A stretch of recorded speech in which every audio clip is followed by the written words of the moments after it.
This video is sponsored by Visible. Morning. Another day, another real world test. Today, we're doing it on the Razer Blade 14. Not the old one from a long time ago. They made a new one. And honestly, I'm kind of interested in it because I use a Razer Blade 15 Advanced, the top model that they make, to do a lot of my video editing. This supposedly has a lot of that power, but is in a smaller form factor. That's all I really want in a laptop. Smaller, more powerful, better battery life too. We'll see that in a bit. But you may notice we're not in New York City. We are in Louisville, Kentucky. And the reason I'm here is because GE actually brought me here to do some stuff with them. Filmed a bunch of things yesterday and got a cool tour of their innovation studio and some of the things that they're working on. Kind of cool. But today, I have a full day to myself. And so I feel like we should explore Louisville, because I've never been here, while we test out this laptop. But first things first.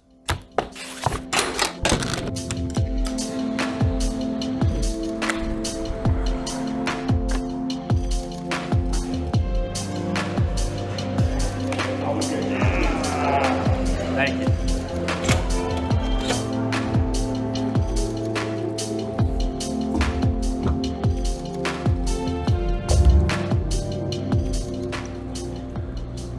Coffee, check. And right now we're at a place called Quills, and it's your, dream situation of local passionate barista turns into coffee shop owner. And then of course, ends up with multiple locations. The location I'm at here is in a neighborhood called Nulu, and the roastery where they actually roast the beans is attached next door. So I can just sit out here, it's a lovely day, and I just smell coffee being roasted. But I'm really late to jump in on the Windows 11 announcement. So let's do that real quick, and we'll test the battery while we do that.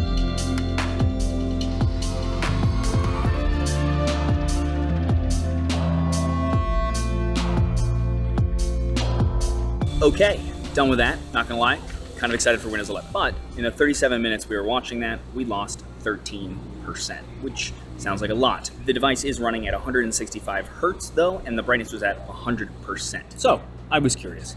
I changed the brightness down to 50%.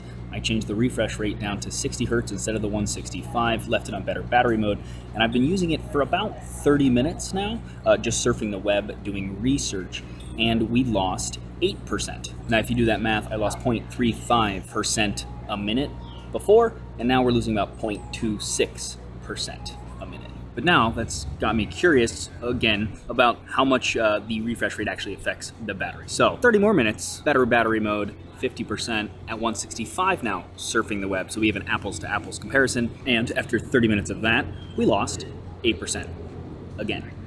So there wasn't a difference between the 60 Hertz and the 165, at least not while surfing the web. A lot of battery tests in the beginning of this video. Now though, let's talk about the styling of the laptop. Now, as referenced by the name, this is an inch smaller than the normal 15-inch models, at least the screen is. That 1 inch in screen size though, does actually make a pretty big difference in the chassis size, and it gives us about a half a pound less in weight. Speaking of that chassis, we have the same CNC unibody aluminum chassis that we do on most Razer Blades, and it is kind of that chassis and that design. It just feels more premium, and that's kind of what drew me to using Razer Blade laptops compared to a lot of other Windows laptops that at least have the same amount of power. As previously mentioned, we do have a 165 Hertz screen, which will make movement on the screen a lot smoother. You do notice it when scrolling the web and even going through menus in Windows, but the biggest difference, and where you're really going to notice it, is if you're gaming. Because it can refresh the screen faster, that means there's less time in between each of those frames, and so movement just seems smoother. Think of it like a flip book. The faster you flip a flip book with a static image on each page, the smoother the animation looks. Now, as a content creator who doesn't really game very much and uses gaming laptops more because of the power that they have to edit my videos, it's a feature that I don't really care about that much. 60 Hertz is fine for what I do, but I didn't have a choice. I had to buy the 165 Hertz screen because I wanted the top GPU model, the RTX 3080. That only comes in that SKU. We'll talk more about the GPU though later. I do like the screen though. At 100% brightness, I can see it in pretty bright daylight, and the matte finish that it has helps as well. It's also a QHD resolution, which is 2560 by 1440 since it's a 16 by 9 screen. So think of it like somewhere between FHD and 4K. Also, it is not a touchscreen like some of their other models, like the 15 Advanced that I use, which also has a 4K screen that is OLED, so it's a lot brighter than this one. And of course, again, as a creator, I prefer that screen and that display over this, and it's not actually that much more expensive than this model. There are also some other benefits to the 15 over this as well. So I'm very curious, by the end of today, if I end up wanting to sell my 15 and use this, or return this and keep using the 15.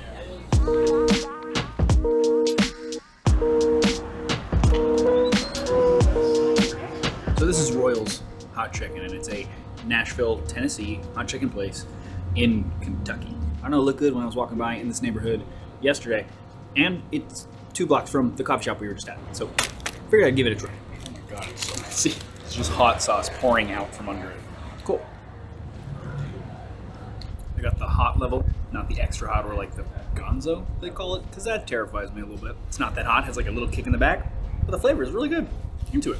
Okay, now let's talk about the keyboard firstly. Now, to me, it feels great to type on for long periods of time. It feels similar to the Razer Blade 15 keyboard, and it has customizable per key RGB like the 15 Advanced does as well. And along with those Chrome-enabled keys, in typical Razer fashion, we also have the light-up 3-headed snake logo on the back in green. You can adjust the brightness for this in the settings, as well as just turn it off entirely. Also, it can do like a breathing effect or just be a solid green. Personally, I kind of like the two-tone look that the Studio Edition Razer Blades have. They're like a silver or white color instead of the black, and they just have this like a little more subdued logo. But I'm still a little bit of a sucker for RGB. Like, it's kind of fun that it lights up. The trackpad is also pretty good, as it's a precision trackpad, which helps, and it's clicky. I still think that the Microsoft Surface trackpad is kind of my favorite one in Windows world, and then I think MacBooks, for some reason, I just feel like have the best trackpads of any laptops. Don't know how they do that, but it's great. Regardless though, with most computers, I end up using a separate Bluetooth mouse. As for me, I just need that extra precision, especially when editing. It also just feels better. And I'm getting old, and so my wrists are hurting from all the years of using trackpads, and the mouse, more ergonomic. It's better for my old man problems, I guess. Whatever, I like using an external mouse. As for ports, we have plenty. We have 2 USB 3.2 Gen 2 Type A ports, as well as 2 3.2 Gen 2 Type C ports that also support power delivery, which means you can charge off of them using anything that supports the power delivery standard. So you're getting faster charging than you normally would on a USB port. And you can use both of those USB-C ports as DisplayPort 1.4 ports to drive like nicer monitors. Something missing with those USB-C ports is that, unlike most other Razer Blade laptops now, there's no Thunderbolt port. And that has to do with the fact that this is running an AMD chipset and not an Intel one, which we'll dive more into a bit later. And we have an HDMI 2.1 port as well that's full size, and their proprietary power connector port, which works with the 230 watt charging brick, which is not small. It's the same exact brick that you get with the 15 Advanced, and while you will need it to be able to drive enough power to use the GPU and the processor at full like chat, the laptop does also support USB power delivery in up to 100 watts. So you can at least give it a decent amount of quick power if you need to off of like a battery bank or even a small USB C power delivery charger. Something I actually thought was interesting was on my flight over here, I plugged in the 230 watt adapter into the airplane plug. And normally when I do that, as soon as I start using the laptop, it actually blows the fuse on the airplane port. Not permanently, it just like knocks it, and then when you unplug and plug it back in, it turns back on. But it's because it's drawing too much power, and that happens with a lot of laptops on planes. So you have to use like a USB-C power delivery charger that only draws 65 watts, because that's around the limit for most airplanes. Interestingly enough though, that 230 watt charger did not blow the fuse like it normally would. I actually sat there and waited for it, and it just didn't happen. Asked Razer why that might be, and they told me that they actually ended up studying airplane power ports and change the way that their chargers now work so that they don't do that, which is pretty cool, frankly. But regardless, you do have those 2 options for charging. Just if you're using anything other than the 230 watt brick, you're not going to get the full power of the GPU and CPU. And while Nashville hot chicken is not a Kentucky thing by any means, the next thing we're going to do very much is packing a bird. Park the bird. Another didn't die on a bird ride, so that's great. We made it to our next stop, bourbon. It's not just a big part of Kentucky's history, but as a third of all bourbon in the world comes from Louisville itself, it's a big part of the city's history as well. This is Old Forester, and it's been on the market continuously for longer than any other bourbon, 150 years or so. It has this distinction in part because during Prohibition, when alcohol was outlawed here in the States, it received one of only 6 licenses authorizing them to continue selling it for medicinal purposes. Now, the founder was a pharmaceutical salesman, since back then alcohol was also sold as medicine, and he had the clever idea of selling his bourbon exclusively in bottles sealed, so they were guaranteed to arrive the way that they left the distillery, to avoid the common problem of the liquor being siphoned from the barrels and then replaced with other gross things to make them look like it wasn't during transport. And this is their new small distillery that is housed inside their original building on part of Main Street called Whiskey Row here in Louisville. They were here from 1882 to 1919, but now have reclaimed and renovated the space that you see now in 2018. And honestly, it's just like a lovely space to witness all the different aspects that are involved in making bourbon. They even show you the barrel making process, being one of the only large-scale distillers to make their own barrels. It's cool. While we're on the outskirts of Whiskey Row, let's talk a little bit about what comes inside this laptop. It's Razer's only AMD-powered laptop, as I hinted at before, and it features a Ryzen 9 5900HX, which is one of their top-tier CPUs. The X, by the way, means that it's overclockable, and that's paired with an RTX 3080, which is the highest GPU from NVIDIA that you can get in a laptop at the moment, but it is the 8 gig version, not the 16 gig. There are actually different SKUs that have different amounts of VRAM. My Razer Blade 15, for example, is a 3080, but a 16 gig, this is an 8. It doesn't matter too much unless you're doing very data intense workloads. Really 3D renderers and that kind of stuff. If you're building a video game, you might want the 16 gig over the 8 because it'll just give you a little more leeway with what it can store in that memory at a time. For most games and for my video editing workflow, not too big of a deal. One thing though that did concern me was the fact that this has a fixed 16 gigs of RAM. It is soldered to the motherboard, so you cannot upgrade it. I was told that it's something to do with keeping the form factor small. I don't know. But most other blades and a lot of laptops in general in this genre have upgradable RAM, so you can swap out the RAM yourself and bring it up to 64 gigs if you really want it. I can say, thankfully though, that I have edited a few videos on this laptop already, and with my normal 4K 10-bit Sony a7S III footage that bogs down a lot of computers, and I can't tell the difference between this and the Blade 15 that I have. Very relieved, not gonna lie. And we have a 1 terabyte SSD in here, which thankfully is upgradable. And that's actually a huge relief, I think, not just for me, but any gamers that want this laptop as well, because games take up a lot of space, my footage takes up a lot of space, and 1 terabyte isn't cutting it. Now, there is only one slot. Most laptops only have one slot, but again, coming from the Blade 15 and some other newer gaming laptops, they now have 2 slots. And so you can kind of have your Windows and everything on one of the SSDs and then just upgrade the second empty slot, so it's much easier to just add storage. I, against Razer's wishes, put a 4 terabyte SSD in here and even an 8 terabyte SSD in here just to see if they would fit. They do, but because they're double stacked in order to get those higher capacities, they don't quite fit in the slot. You'll notice there's a little bit of a bend, which is, not good when it comes to SSDs, but I had that same issue with the second slot in my Razer Blade 15.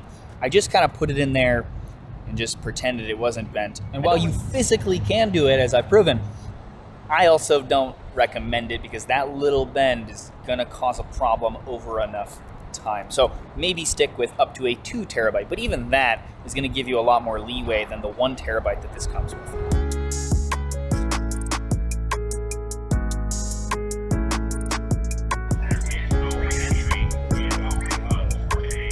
Now, besides bourbon, the other thing that Kentucky is really known for, horse races.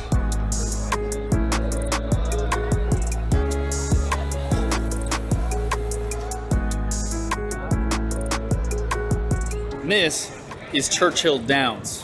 It's a racetrack in the southern part of Louisville that is most famous for, a little race that they do called the Kentucky Derby. So I figured, let's hang out here, test the laptop a little bit more, maybe win some money on a horse. Probably not. Before that, though, let's talk about saving money with today's sponsor, Visible. Now, Visible, powered by Verizon, 5G included, is a super fast network. In fact, they even support eSIM devices. So if you have an eSIM device, you can activate service from the comfort of your own home in 15 minutes or less. Right now that works on iPhones, but it's coming to Android phones very soon. And right now you can get your first month service for just $5 a month when signing up using an eSIM from July 14th to July 29th. Besides that though, Visible is always a deal at just $40 a month for unlimited everything. And right now, new customers can get $200 to spend online when you transfer your existing number over to Visible before July 14th. So even more reason to check them out right now at the link in the description below.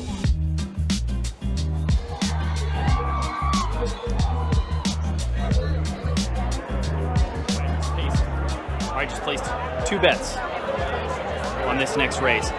No idea what I just bet on. I just picked random numbers. Let's hope for the best. And I bet $2 on one of them and $3 on the other.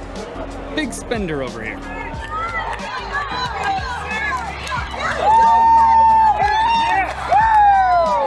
The one that I wanted to win didn't win, but the one I wanted to place won, which counts as placing. So I got one.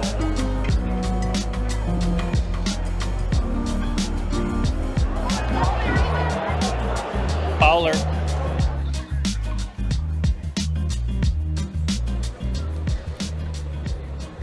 Okay, races are done. Let's talk a little bit about this laptop some more. So, we have THX certified speakers. They're supposedly 7.1 surround sound. Regardless of the certifications and what they say, they sound good. I played a couple of games, watched a movie.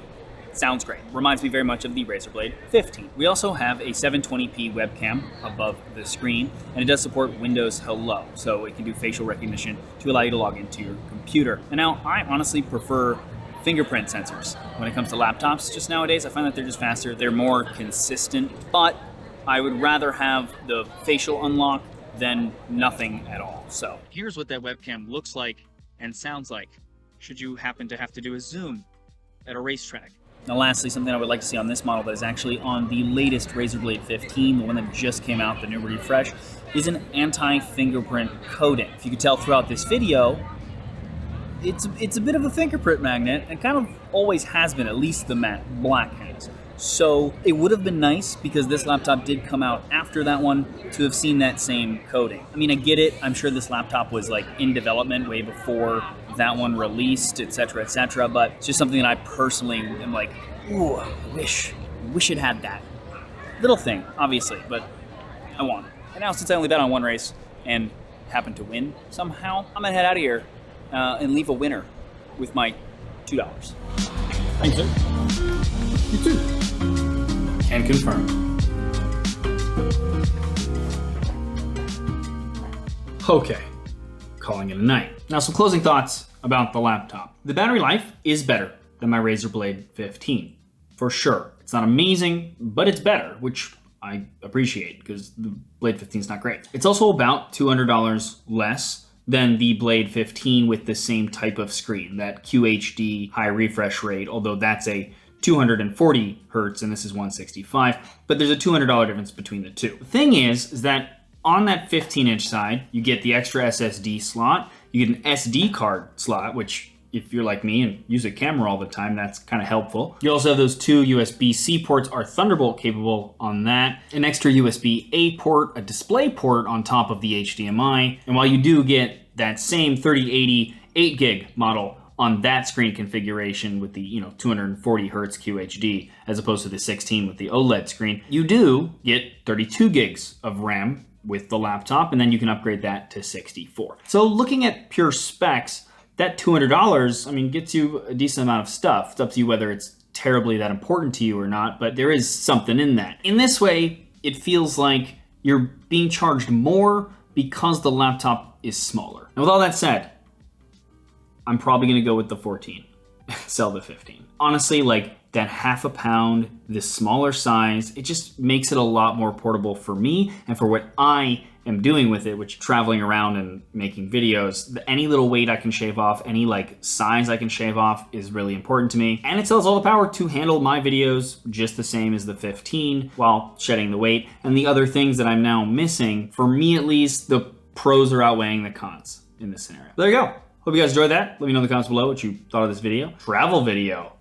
I know, crazy.